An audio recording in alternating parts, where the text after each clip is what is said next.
शृणुयाम देवाः भद्रं पश्येमाक्षभिर्यजत्राः स्थिरैरङ्गैस्तुष्टुवागुंसस्तनूभिः व्यशेम देवहितं यदायुः स्वस्ति न इन्द्रो वृद्धश्रवाः स्वस्ति नः पूषा विश्ववेदाः स्वस्ति नस्तार्क्ष्यो अरिष्टनेमिः स्वस्ति नो बृहस्पतिर्दधातु। ॐ शान्ति शान्ति शान्तिः।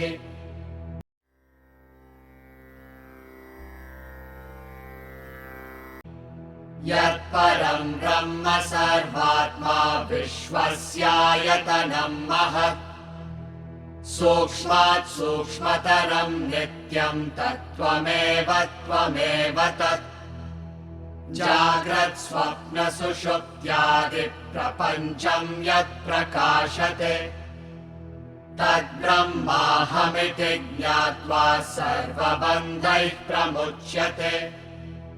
त्रिषु धामसु यद्भोग्यं भोक्ता भोगश्च यद्भवेत् तेभ्यो विलक्षणः साक्षी चिन्मात्रोऽहं सदाशिवः मय्येव सकलं जातं मयि सर्वं प्रतिष्ठितम् मयि सर्वं लयं याति तद्ब्रह्माद्वयमस्म्यहम् अणोरणीयानहमेव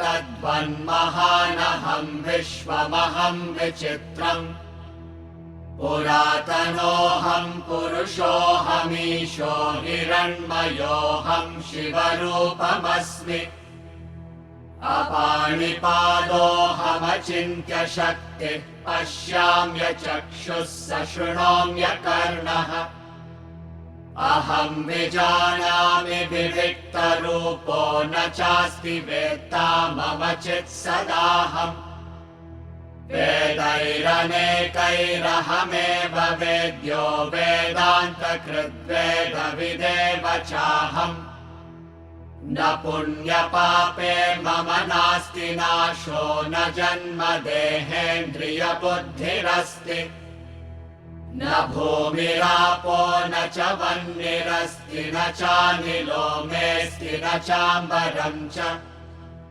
एवं विदित्वा परमात्मरूपं गुहाशयं निष्कलमद्वितीयम् समस्तसाक्षिं सदसद्विहीनं प्रयाति शुद्धं परमात्मरूपम् यः शतरुद्रीयमधीते सोऽग्निपूतो भवति सुरापानात् पूतो भवति ब्रह्महत्यात् पूतो भवति कृत्यात् पूतो भवति तस्मादविमुक्तमाश्रितो भवति अत्याश्रमी सर्वदा सकृद्वा जपेत् अनेन ज्ञानमाप्नोति संसारार्णवनाशनम् तस्मादेवं विदित्वैनं कैवल्यं फलमश्नुते कैवल्यं फलमश्नुत इति। वेदैरनैकैर् अहमेव वेद्यः वेदान्तकृत् वेदवित् एव च अहम्। I alone am to be known through many Vedas. I am the maker of Vedanta, and I alone the knower of Vedas. We saw in the last class that the purpose of all knowledge is the culmination of all knowledge, which is the knowledge of the Supreme Self. All other knowledges per se, when you pursue, you will never reach what is known as the end of knowledge. But when you pursue your own self, knowing which, beyond which there is nothing to be known, that can be said as the end of knowledge. In fact, Mundaka Upanishad starts with that question only. Very beautiful question. He says, teach me that by which everything else is known. So that means after which nothing else needs to be known. So the pun on the word Vedanta is that it is the end of knowledge, which is the end of Vedas, end portion of Vedas, which is Upanishads. Also, it is the culmination of knowledge. Anta means end or culmination, Veda is knowledge. So having known beyond which nothing else to be known is Vedanta. So what is that knowledge? That knowledge is the knowledge of your own self. Compare the dream example again. All the knowledges that you can gain as a dreamer in the dream world pertains to the dream. Now somebody comes and says that you are not this personality, you are a waking personality somewhere else. Now you have belief in that person and you pursue that, and then what happens is that some point of time you wake up. When you wake up is the actual realization.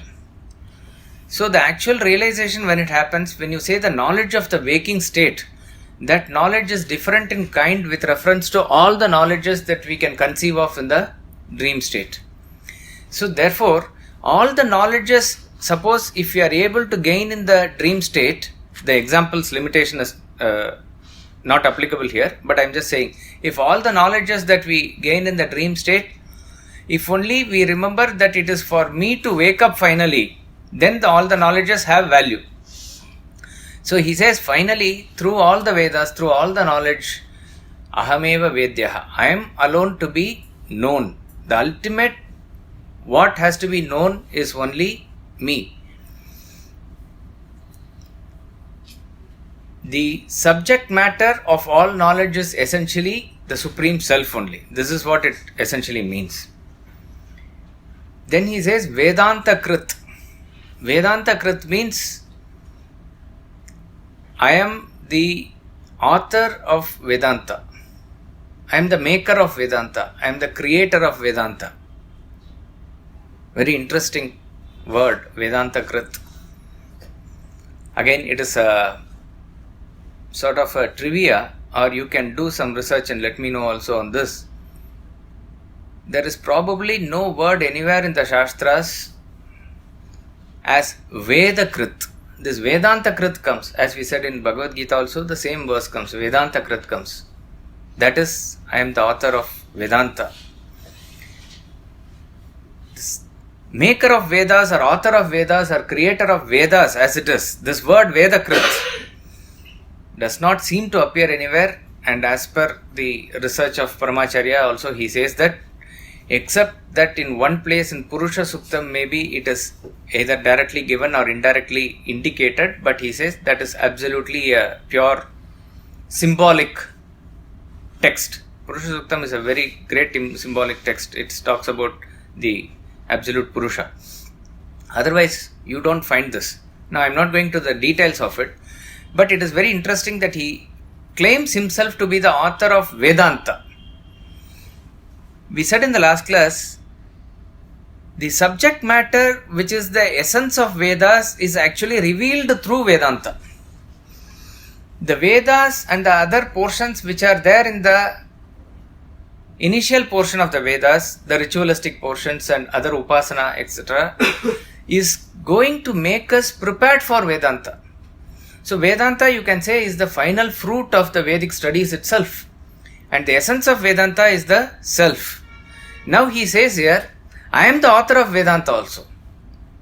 I am the author of Vedanta means what? I here refers to the self, obviously. Aham, he is going to say, continuously he is going to say, in the last mantras also he has been saying this. Aham means I. I means the Supreme Self. So Supreme Self says, I am the subject matter which is to be known through all the Vedas. I am the author of Vedanta. I am the author of Vedanta means I am the teacher. I am the creator. I am the maker of this knowledge. What does it mean? Any person can only reveal the knowledge of the self only to the extent that he has unfolded himself. Now here the master is speaking from the depth of self-realization, which is 100%. You can't even say 100%, it's infinite. From that infinite self that he is, whatever he is revealing is the knowledge of the self. So who can actually express the self completely, fully, It is the self only that can express it. So when he says aham, he is not referring to any particular guru here or Lord Brahma as a personality here, or a self-realized person who identifies with his body. No, not a chance. It is only in identification with the absolute self that this statement actually comes out. Therefore, all the Upanishads which are given by various rishis at various points of time, maybe all compiled into the set called as Vedanta. So no, obviously one rishi or anybody can claim over it. But very boldly the statement is made that I am the maker of Vedanta. So whatever came through the mouth of whichever rishi is Vedanta, is actually somebody is claiming I am the Vedanta Krit, I am the maker of Vedas. So this has to be understood that only a self-realized soul from the deepest experience of the self can absolutely give the knowledge of the self. Relatively also, we can only give the knowledge to the extent that a person has opened up himself. To put it just in percentage, suppose if a person has opened up 60%, he can communicate the knowledge of the self to the extent of 60% only. We may even take a Vedanta class like this and give the absolute concepts of Vedanta, but real communication comes only to the extent that you are in depth, in tune with it. Otherwise it goes as mere words. There is no communication. Communication is where it starts from the communicator and touches the heart of the person who is listening. That is the communication. So who can reveal it completely? Who can express it completely? That is only the self. So a person who has attuned himself to the extent of 60%, he reveals that much. A person who has attuned to the extent of 80%, he reveals that much. Here is somebody who is absolutely opened up completely, 100%. So he is the person who can reveal the knowledge of the self completely. So it is correct to say that I am Vedanta Krit. I am the author of Vedanta. And all this knowledge of Vedanta, ultimately, the Vedas are given as mantras, and we said that the prayoga, the usage of them is in the various rituals and various forms of worships. Not much emphasis is given on understanding the meanings of those things. We don't have class on Vedas as such. We have a lot of classes on Vedic chanting, which is very essential, because to chant and to maintain that same vibration and frequency, that is why a set of people were designated just to carry on the sound vibrations of Vedas. That is their lifetime job, and only those persons are called as real Brahmins. In one context it is said. So a person who just merely wears a sacred thread or is born from a Brahmin family need not qualify as a Brahmin. One of the essential aspect of him is maintenance of this Vedas in this pristine form. A great poetess in Tamil, Avayar, says, Veda Modudal Vediyar Karag. The Vediyar means a Brahmin, and Veda Modudal means one who is able to chant the Vedas, one who is able to Adhyayana, do the Adhyayana of Vedas. That is the essential quality of a Brahmin, she says. So that has a purpose. So not much emphasis is given on knowing the meaning of Vedas, though there have been commentary also on Vedas. But you find that from time immemorial, Vedanta has been always learnt and taught. And this comes through a great parampara. And not only in the traditional Guru Sishya parampara, you find that very many modern scientists and other people have been exclusively inspired by Vedanta. They are inspired by Bhagavad Gita. Who detonated the first atom bomb, or who was behind it? Oppenheimer. When he was asked as to if there is any parallel of this anywhere before in history, he said, not that I know of in any modern history, but he says that the parallel of this he finds in Bhagavad Gita. He quotes a verse from Vishwarupa Darshana. He talks about that the blazing sun, which is 1,000 times the blaze of the real sun. That verse he quotes. So he is inspired by it.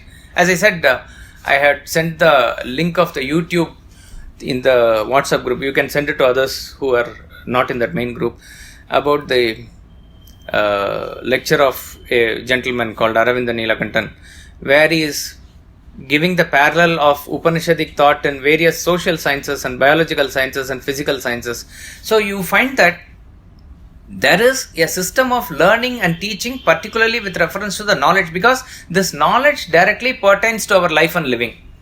And that is why we are very thankful to Swami Vivekananda, downwards all masters, who even brought the concept of practical Vedanta to the lives of each and every person. Our Swamiji is one of the greatest exponent of that, where he talks to corporate and talks to students and talks to all sets of people that Vedanta is applicable for you.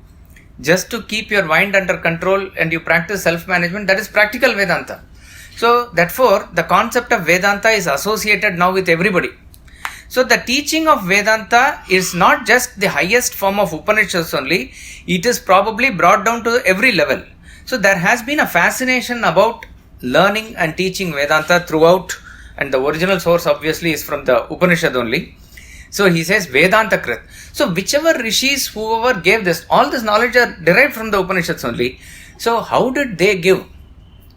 And we saw that in Kena Upanishad, in Ishavasya Upanishad, having given out the greatest of Tattva, the masters say, Iti Shushruma Purvesham Yenas Tadvyacha Chakshire. Thus we have learned from our great masters. They never attributed to themselves. It is not just a outward humility that they are showing. They are saying this as a matter of fact. Because in Kena Upanishad he says, Na vidmo na vijanimo. Where he says in plural, we he refers to the person. Na vidmo na vijanimo. I don't know. We don't know how to impart it. Very clearly makes that statement. We don't know how to impart it in a way that you can understand what you are understanding in terrestrial realms. He says we don't know. But very boldly he says, Ahameva Vedyaha Vedanta Krit. I am the Vedanta Krit. So when the master is there, reveling in the self, what comes out through his mouth is actually the Vedanta. That has been recorded and then it is taught in a Guru Shishya Parampara. That is what we are doing till now. So therefore, the Vedanta Krit has to be understood as the person who authored the Vedanta is not any one ABC personality. That is why even the greatest of Upanishads don't have, even the Rishi's name, we don't know who it is. Kena Upanishad is named after the word Kena, which is the starting word of Kena Upanishad. Ishavasya Upanishad, the starting word is Ishavasya. So it is called Isha Upanishad or Ishavasya Upanishad. So to that extent, the ego is completely dissolved. So when ego is completely dissolved, zero, what is revealing the self is the infinite self only. So Vedanta Krit is actually the self. And then he says, interesting, Vedavit. Vedavit means knower of Vedas. Knower of Vedas, here you understand, is the person who is knowing the knowledge of it. So we talked about the subject matter first. He talked about the teacher. Now he is talking about the student. Who is the student? The student is also me only. It's very interesting. I am the teacher. I am the taught. I am the subject matter. Very peculiar combination here. A person who has absolutely opened up himself 100%, who is a self-realized master, reveals the knowledge completely, 100%. But what about the student? Does he receive that 100% fully? No, we don't know. Correct. A student can receive that knowledge only to the extent that he has opened up himself. In other words, the mind and intellect equipment is not the exact antenna by which you can capture it. If that is the case, then intellect can capture the self also finally. That is not the case. Intellect is used in reflection. Intellect is used in contemplation. These equipments we have to use. But really what finally absorbs and makes a change in you is the level at which you have opened up yourself, that you are able to relate to the knowledge. A great person who is absolutely, let's say a nuclear scientist or a physicist, who knows the intricacies of atom and matter, and he has been right from day one dealing with that subject, and he is a brilliant person, let's assume. But let us assume he has no clue of what Vedanta is, he has no clue of what self is, God is, he has never even bothered to look into that direction. Okay. With all his brilliance, even if you were to come and sit and a great master is taking the Upanishad class or a Gita class, what is the chance that he will understand what is being said with all his brilliance? In fact, it is a real life incident that Swamiji quotes that happened that Swamiji's boss in the SO oil company where he was working before he joined the mission, he was a person by name, I think, Jack English. He was a very brilliant person.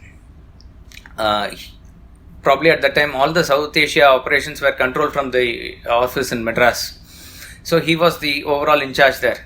That means if a person has to sit at that position, you must know how capable, managing brilliance and everything he had.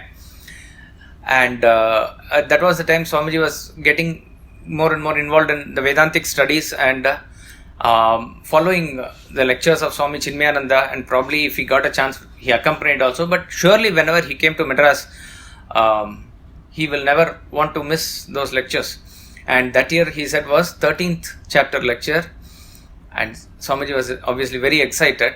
And he was very much wanting that a person of the caliber of Jack English, and maybe others also, that they must come and listen to this. And 13th chapter, as you know, is Upanishads. In Bhagavad Gita, 15th chapter and 13th chapter are considered the subtlest. They are equivalent to Upanishads. We quoted a verse also before. It is directly there in the 13th chapter. Now also it's going to come. You will find. 13th chapter is it is a very subtle philosophy. In fact, we used to say that probably if you wake up Swamiji from sleep and ask him to quote a verse of Gita, he will probably say Kshetrajñam Chapimam Vidhi Sarva Kshetreshu Bha. That comes in 13th chapter only. So 13th chapter was the lecture in Madras, and so first day he requested him to come, his boss to come to the lecture. Swami said that day I did not much concentrate in the lecture. I was looking only at him, and he was looking like this, straight forward at the speaker. And he said that day Swami Chinmayananda gave a very brilliant introduction to the chapter, one of the best lectures. And after the lecture, they went, and next day morning he was very excited. He asked, "Sir, how did you find the lecture?" He said, "Partha, to be honest, not one word I understood." Swami said, "I just couldn't reconcile or understand. Such a brilliant person, any problem, anything that you take to him, he will be able to solve it. He has the decision making capacity, he has the thinking capacity and intellect also, but he is not able to relate anything with reference to this.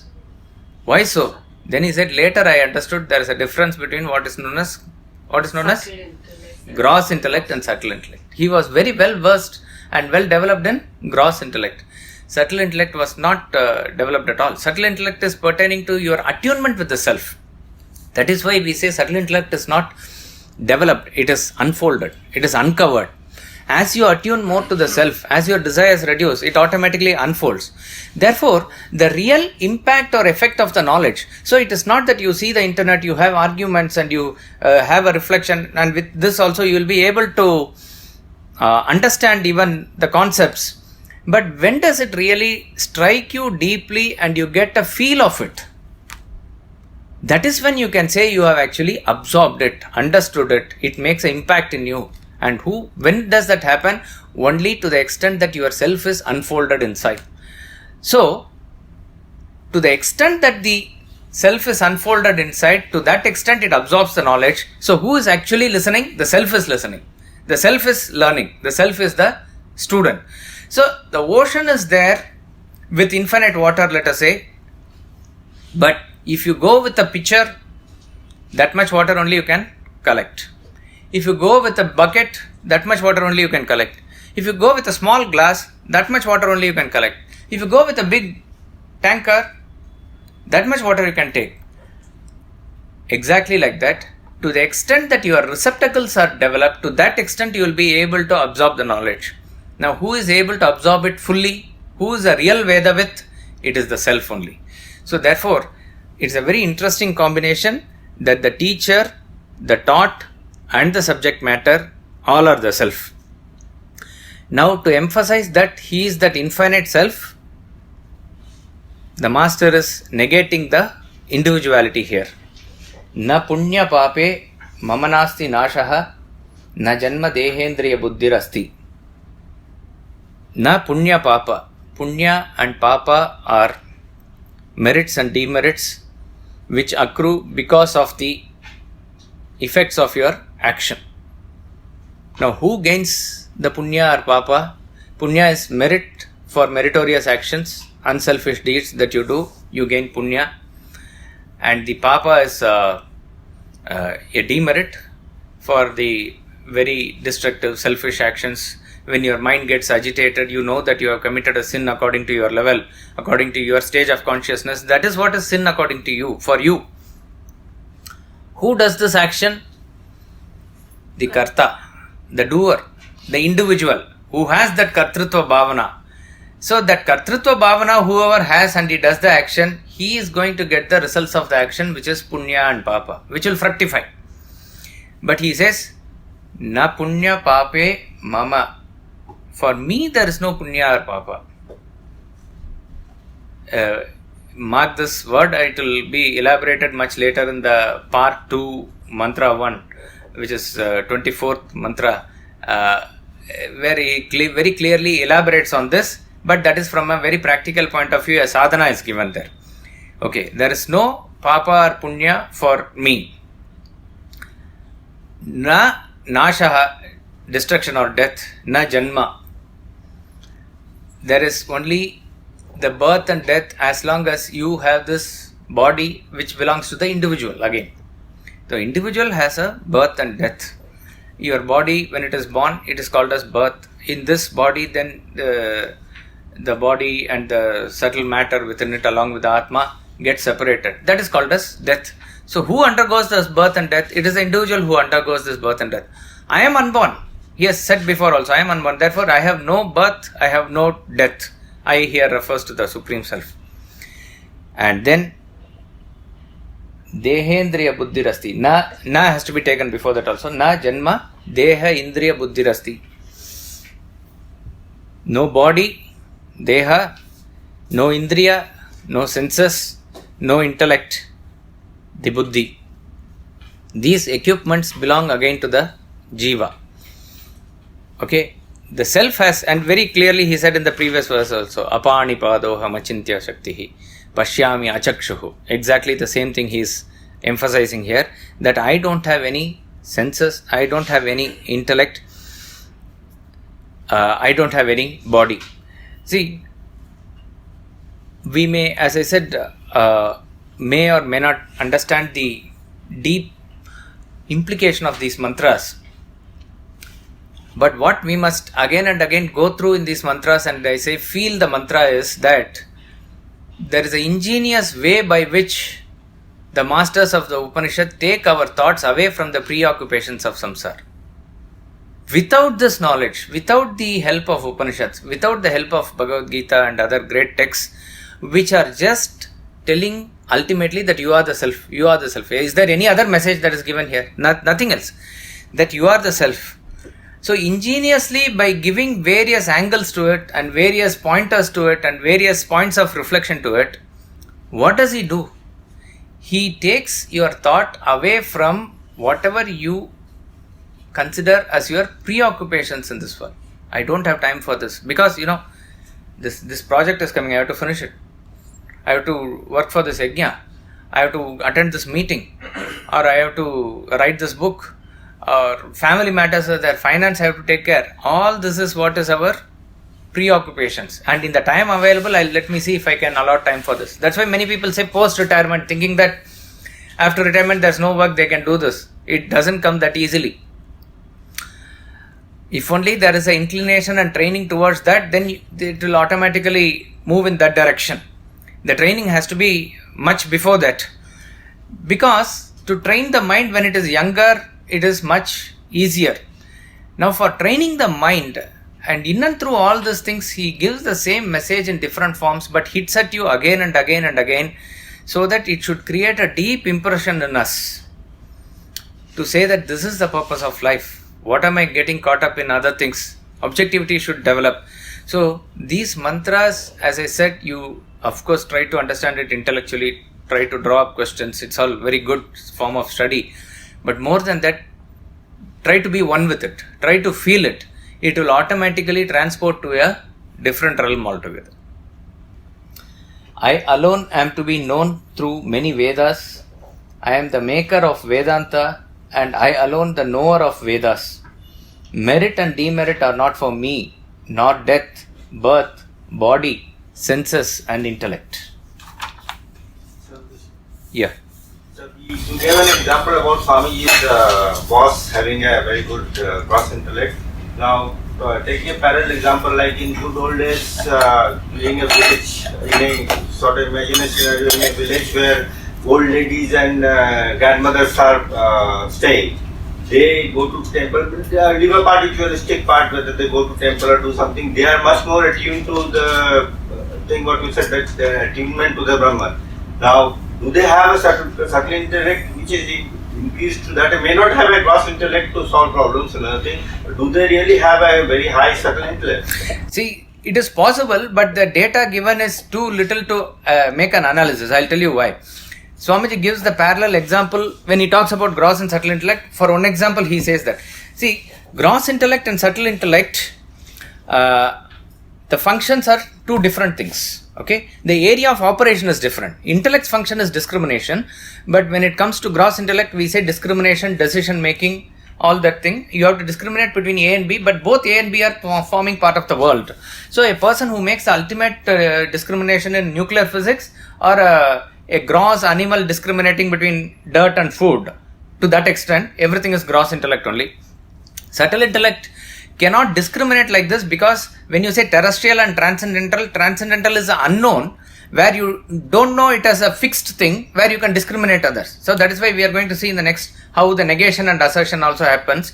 So you only know what is this and you can negate it, but what it is to assert, you may not know. But what is then? It is positing, it is contemplating, it is meditating, it is thinking about it. In that sense, it is ingeniously a different realm altogether. This is the basic difference, but it's both are in the realm of thoughts as far as you are concerned. Now, a person who has a powerful gross intellect need not necessarily have a powerful subtle intellect, and vice versa. When we see the example, he says of a gardener in the mission when he joined the ashram there, when probably the course has not yet started and they are in the process of construction of the building and the initial work that is getting done. That time, Swami Chinmayananda used to relax sitting in the corridor when a gardener or a mali used to water the plants there. And as he is watering the plants, he is muttering something. Something he is muttering. So our Swamiji used to go here and there, work something. So Swami Chinmayananda say, Pata, come here and listen to what this fellow is saying. And he is muttering something in local language, in Marathi or something he is saying. But he is talking pure Vedanta, he says. And as he is watering the plants, his thoughts are engrossed somewhere else. You know, that was very clear. At least for them it was clear. So he said, this is a case where he says that the subtle intellect is attuned, and probably he has not even bothered to develop his gross intellect. Otherwise, he could have been in a much better position. So this is a clear case there. Now, with reference to general people also, who have, let us say, knowledge of some shlokas, shastras, they may go to temple, but not necessarily that everybody who does this has a attunement to the self in terms of their evolution. See, a person can be generally dharmic, God-fearing, and he can go to temple but carry on with the worldly activities with his preoccupation only, but he can be a bhakta. And who can be a Kamyartha Bhakta. Kamyartha Bhakta is a person who is using bhakti for his worldly needs also, which is one aspect of bhakti, which is maybe a lower aspect, but it is an aspect of bhakti. But that need not necessarily directly translate it into his attunement of the self. That's why I said we do not know from the point. Another example he gives, since you talked about old grandmothers, Swamiji gives this example of how with deep effect, emotion and passions one should study Gita. A great scholar and orator was giving lecture on Bhagavad Gita in Sanskrit in Kerala, maybe in a temple. So one person had chance to go there and he attended it, and it was very inspiring. But he was curiously, throughout the lecture, his attention was drawn to an old lady who was listening with rapt attention. Not only that, tears were flowing from the eyes continuously, and she was lost in the whole lecture. Probably that is the way that you must listen. And he was totally inspired by her. So after the lecture was over, he went up to her very reverentially and he said, "You are able to attune to the lecture throughout. You must be a great Sanskrit scholar." She said in Malayalam, "I don't know any word of Sanskrit. I have no knowledge of Sanskrit at all." "At least then you must know Bhagavad Gita, because whatever you are saying, you are able to learn. Bhagavad Gita, I don't know any word." "Then how is it that you are able to sort of cry and tears were flowing and you are able to listen to it in that way?" He said, "Really, does it matter what he speaks? I know that what he is speaking is Gita, and Gita who gave? Krishna gave. That's all it is. Her attunement was with reference to Krishna." Now, this is something which cannot be understood intellectually, but it can be only felt by that person at that level. We can say in this case very clearly, her attunement was there to that extent. So it is possible that a person could be even illiterate or not have anything, but his attunement could be to the self. And to that extent, irrespective of whether they understand the word meaning or sandhi or padam and this and that, or this interpretation of Dvaita point of view, Advaita point of view, all those things really don't matter to them. But something hits them very deeply, and what is awakening in them is the self, or they are already awakened. It's possible.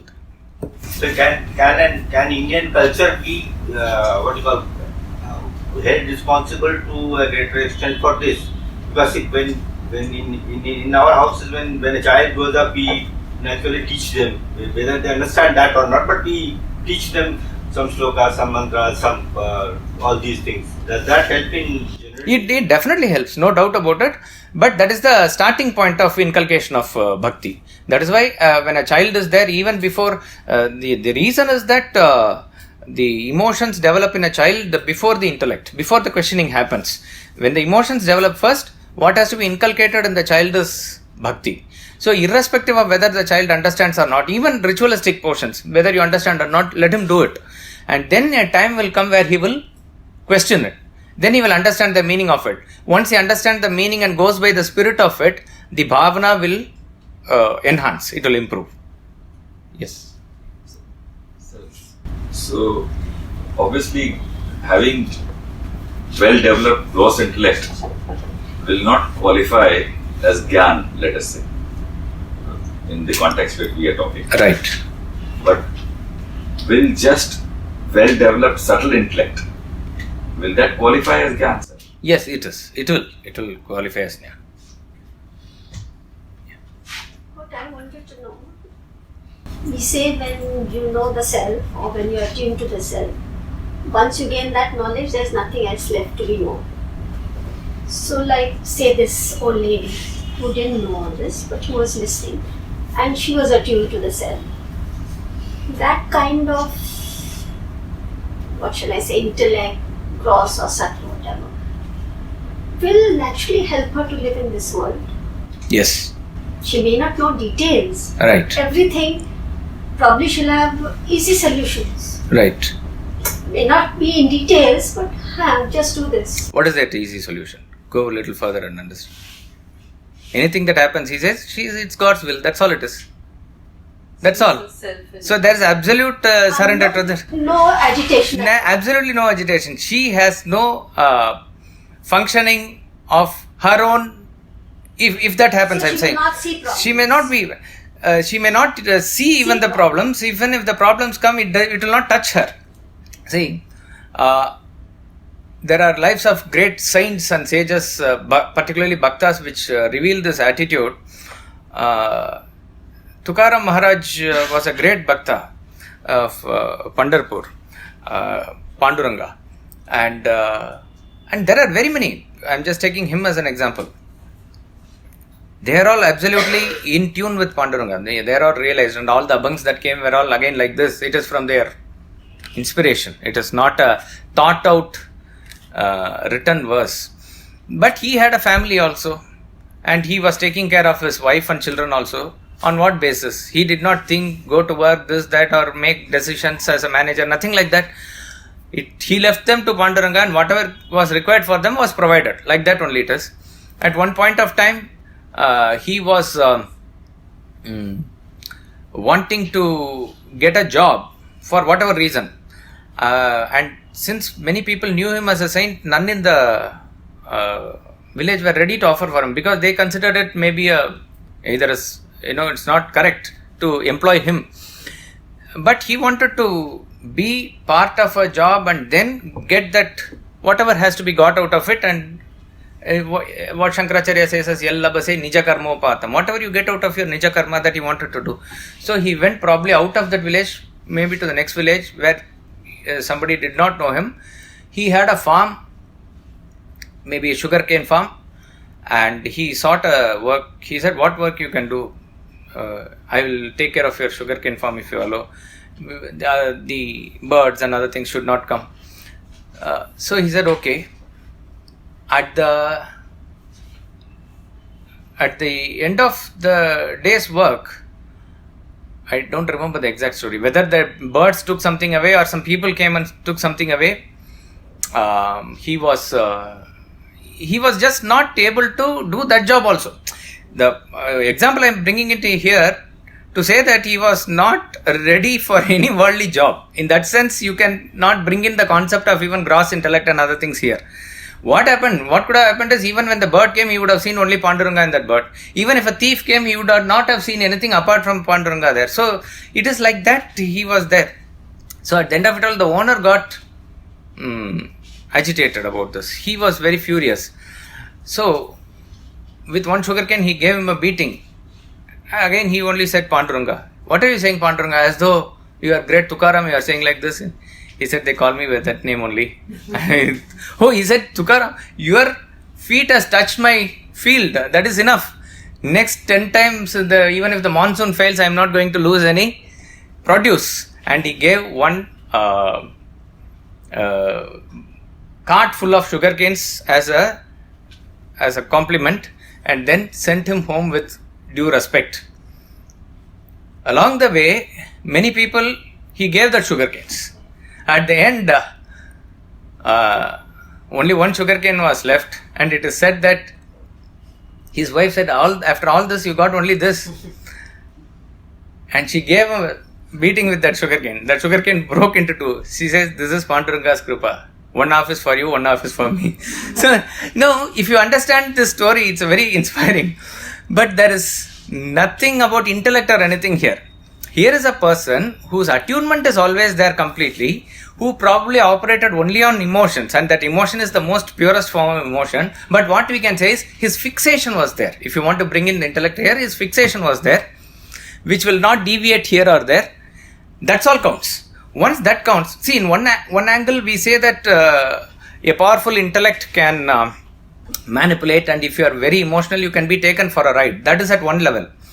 But if your fixation is there, any amount of intellect, any amount of arguments, any amount of internet, research produced articles, everything cannot really shake your faith at all. It is just deep rooted there.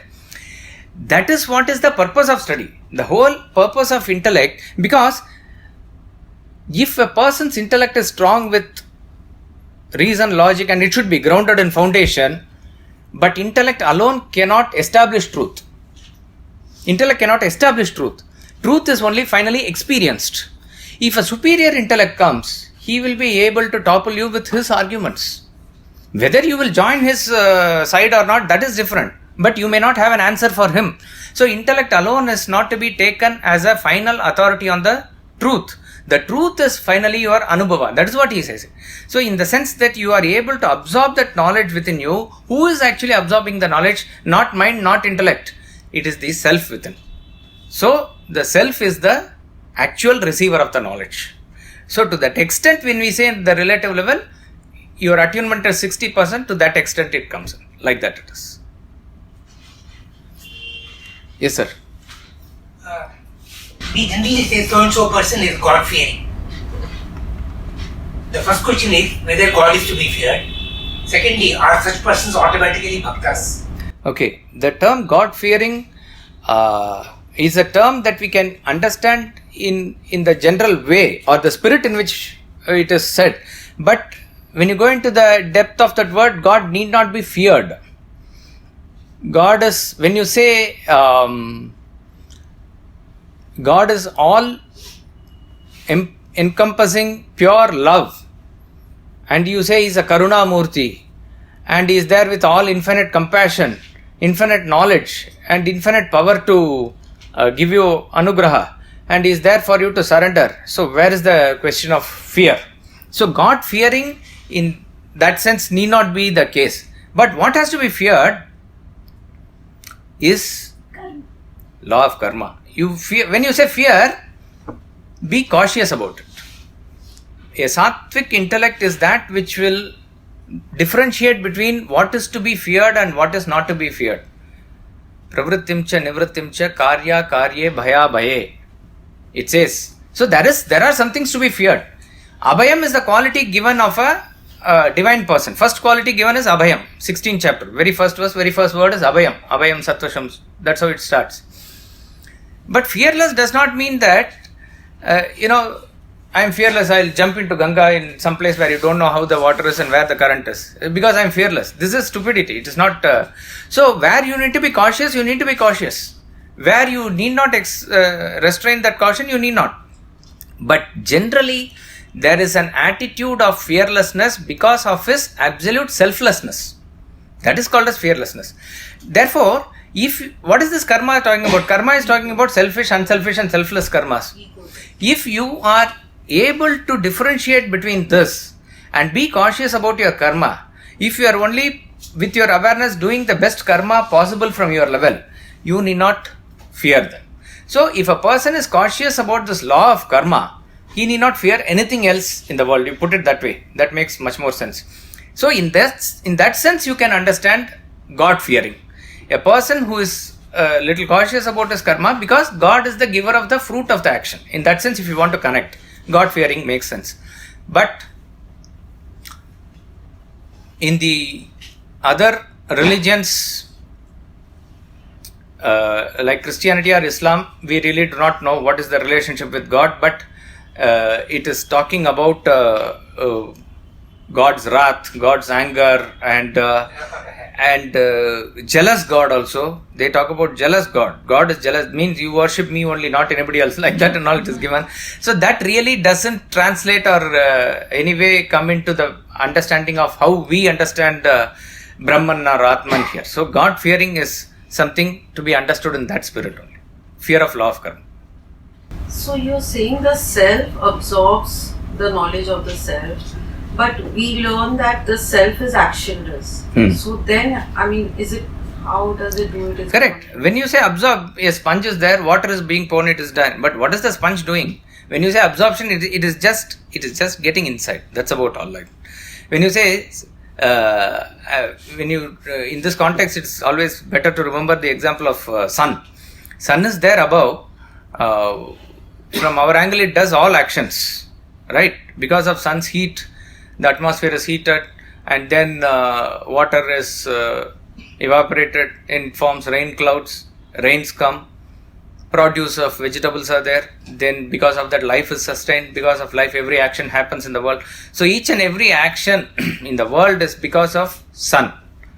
So therefore, from our standpoint, sun is all doer. But from sun's standpoint, what does it do? Just itself. It's there, that's all. Doing is dharma, giving the heat. Nothing. It is just sun is there. Heat is its dharma, that's about all. But whether earth is there or not, whether beings are there or not, it is not dependent on these things. It is therefore a non-doer from its standpoint. So from the point of view of Atman, it does nothing. From your point, it does everything. Like that it is. So one please example. Say this mantra, it is said Vedanta Krit. Okay. Now we said that Vedanta are the ending portion of Vedas. So why can we not say that Vedanta Krit also means Vedakrit? Why do we need to have a separate word for it? Sorry, why do we have... Why can't we say Vedakrit? What? In the beginning you said that you have not come across a word like Vedakrit in scriptures.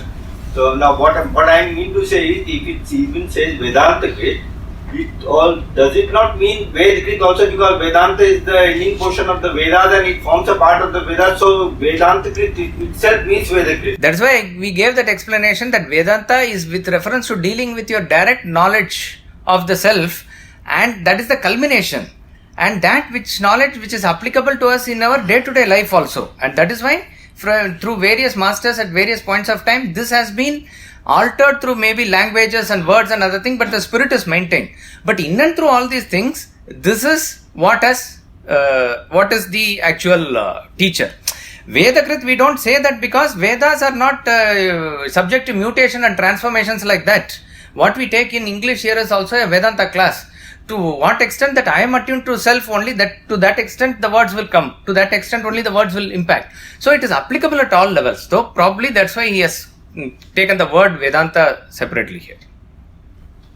Sir, with just pure subtle intellect development, will the Vivek be well developed? The discrimination ability will be there? Discrimination of what? What is Vivek? When we are talking Vivek Vichara, discrimination of real and unreal. That only to that extent. That real is only that only. Real and unreal is what is the realm of subtle intellect. So Viveka and subtle intellect are related. okay. That's all it is.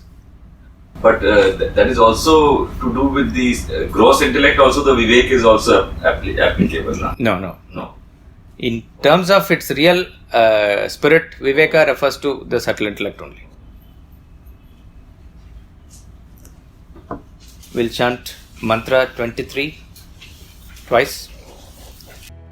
न भूमिरापो न च वह्निरस्ति न चानिलो मेऽस्ति न चाम्बरं च एवं विदित्वा परमात्मरूपं गुहाशयं निष्कलमद्वितीयम् समस्तसाक्षिं सदसद्विहीनं प्रयाति शुद्धं परमात्मरूपम् न भूमिरापो न च वह्निरस्ति न चानिलो मेऽस्ति न चाम्बरं च एवं विदित्वा परमात्मरूपं गुहाशयं निष्कलमद्वितीयम् समस्तसाक्षिं सदसद्विहीनं प्रयाति शुद्धं परमात्मरूपम्. No earth, no water, no fire, no air, no space are for me. Thus, knowing the nature of the Supreme Self, abiding in the cave without parts, non-dual, witness of all, beyond existence and the non-existence, one attains the pure nature of the Supreme Self. A grand conclusion here. Part 1 concludes here, and 2 mantras follow after this. Like we should not devalue it by saying appendix like thing, but it is a further tips given for all students from the point of view of what sadhana to do, and a very direct advice. But the Upanishad, which is talking about the highest, where we see the thought flow coming particularly from last 3-4 mantras, it culminates here in this grand conclusion where he says there is no earth, water, fire, air and the space for me. Just go back to mantra 15, very interesting parallel. He says, very clearly he talked about the creation of these five elements.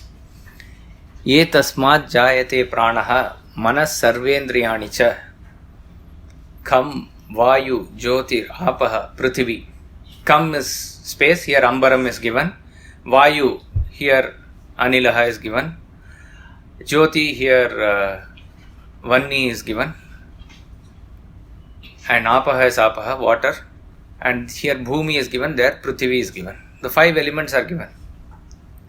Etasmat, from this From this arises prana, manas, indriya, and then all the 5 elements. Now here in the last mantra 22, what did he conclude with? He says, I don't have buddhi, I don't have indriyas, I don't have body. You can see a very beautiful continuation here. Since I don't have indriyas, I don't have mind, there is no... Correct. There are no these 5 elements for me. There is no earth, there is no water, there is no fire, there is no air, there is no space.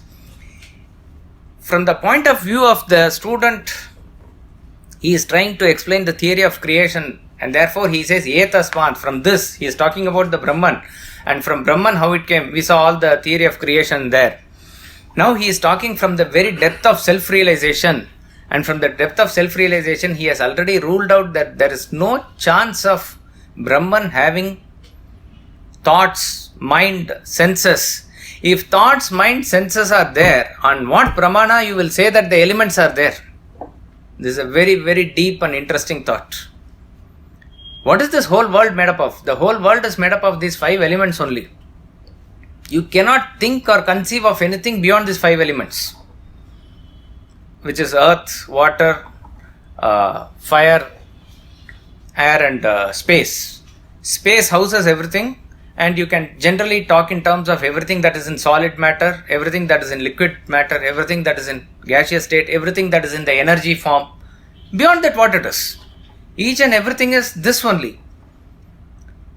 And we know that, and this is one of the ways to even understand what the subtle body is made up of. When we take Atma Bodha, we'll do it.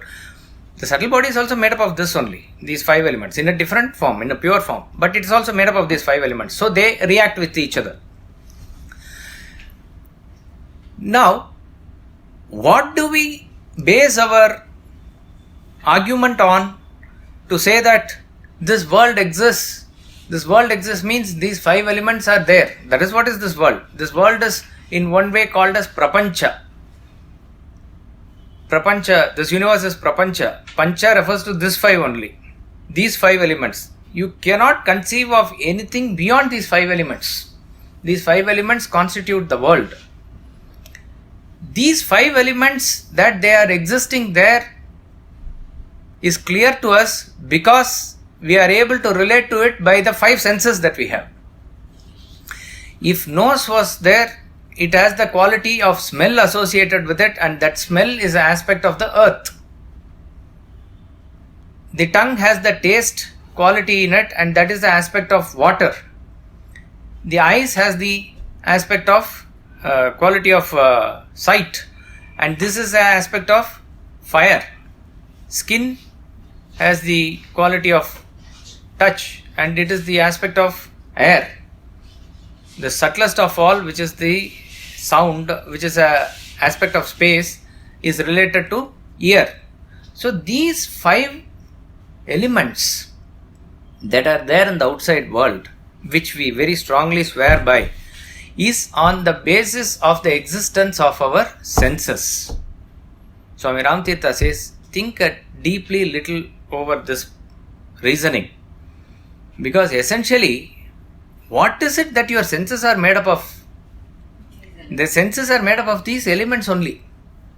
So in other words, these senses are saying that the elements are there, and the elements constitute the senses. This is one way of reasoning in circle. This need not necessarily establish the reality of the world. That is his point. He is not saying this is or is not. But think over this point, that this reasoning in circle need not be a conclusive evidence that the world exists on its own foundation. It does not. It is there in the foundation of your experience, and your experience consists of these 5 senses. That's why when these 5 senses shut off in the deep sleep, when there's no thought, there's no world. So, it is on this basis that the relationship is built. I leave you with the thought to think about. We will continue in the next class. Reasoning in circle, the example given by, I think, A.E. Mander, he talks from the point of view of Western theology. He says, what is the proof that God exists? Yes, God definitely exists because Bible says that God exists. Bible says that God exists, and Bible is the ultimate authority, pramana, by which you have to take that the God exists. Then he asks the question, how do you know that the Bible says is to be taken as authority? How is it the truth? Obviously, Bible is the ultimate truth because God has given the Bible. You understand? God has given Bible, and Bible says God exists. Therefore, God says God is there. like that it is. This is not a conclusive proof. We are not talking anything for or against God or Bible here. He is taking it as an example for reasoning. It's that is why Swamiji says thinking is an art. It is not easy to go by the rules and logic of thinking. There are so many aspects of it. There is there are, reasoning in circle, there is avoiding generalization. Even in our literature, we have that lot of ways by which you, deductive logic, inductive logic, this, that, various aspects are there. And it is not simply just what comes to your mind and you say, it is not thinking. Thinking is a very precise work. So he says that God's existence is because of the authority on Bible, and Bible's authority is because that it came from God's work. It is not a conclusive evidence. It is not a conclusive proof. Same thing like that you take in our experience and see that the existence of the world in our experience is due to our faculties. And these faculties are nothing but made up of the same elements which you claim to exist. So that really need not conclusively prove that this exists. And very clear statement that he says, because from there he said, from this all have come, he says. But very clear statement he says, na bhumi asti, na vayu asti, there is no bhumi, there is no vayu for me. For me. All through he says, me asti, for me it is not there. So this is the point that we need to contemplate upon. We'll continue in the next class. Hope permission. We'll conclude with the bhajans here.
पूर्णमुदच्यते पूर्णस्य पूर्णमादाय पूर्णमेवावशिष्यते